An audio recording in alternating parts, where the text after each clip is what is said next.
اور آپ وفاقی وزیر جو ہے آپ آج بن گئے، زندگی بہرحال چلتی رہتی ہے اور حکومت نے بھی آگے بڑھنا ہے، تو مجھے یہ بتائیے کہ اب جب کہ آپ نے وزارت سنبھال لی ہے تو کیا آپ یہ توقع کر رہے ہیں کہ یہ حکومت جو ہے پھر اب 6 مہینے کے بعد الیکشنز نہیں ہوں گے؟ اب اگلے سال جب اسمبلیاں اپنی مدت پوری کریں گی جولائی کے مہینے کے اندر یا اس کے بعد 90 دن کے بعد بھی الیکشنز ہو سکتے ہیں، تو تب تک یہ جو یونٹی گورنمنٹ ہے تب تک چلے گی؟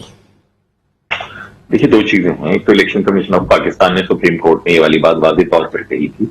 کہ 7 مہینے تو انہیں کم از کم چاہیے، بالکل، کیونکہ جو فاٹا کی سیٹس مرج ہوئی ہیں اس میں کانسٹیٹیوشن امینڈمنٹ ہے نا، لوگوں کو 6 مہینے کا ویسے کہا تھا انہوں نے جی 3+4 میری انڈرسٹینڈنگ یہ تھی، دیٹس وائی اکتوبر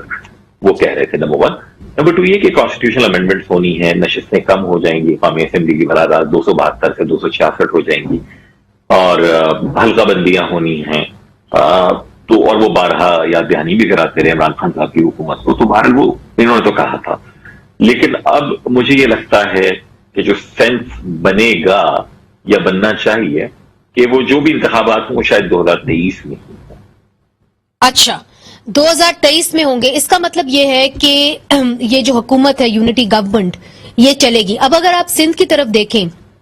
تو یہ کیا سرائیاں ہو رہی ہیں اور بڑا اسٹرانگ رومر سے میڈیا رپورٹ بھی کر رہا ہے کہ جی جو سندھ کا گورنر کا سلاٹ ہے وہ ایم کیو ایم کو ہی جائے گا۔ کیا آپ حتمی طور پہ یہ کہہ سکتے ہیں کہ جی اب اس کا فیصلہ ہو گیا ہے کہ گورنر کا جو سلاٹ ہے وہ ایم کیو ایم کے پاس ہوگا؟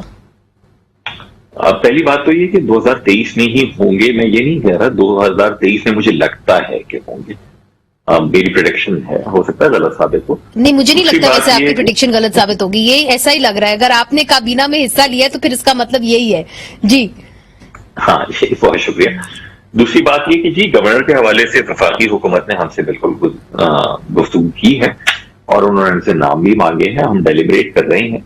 اور ہم 2-1 روز میں شاید جواب بھی کوئی دے دیں۔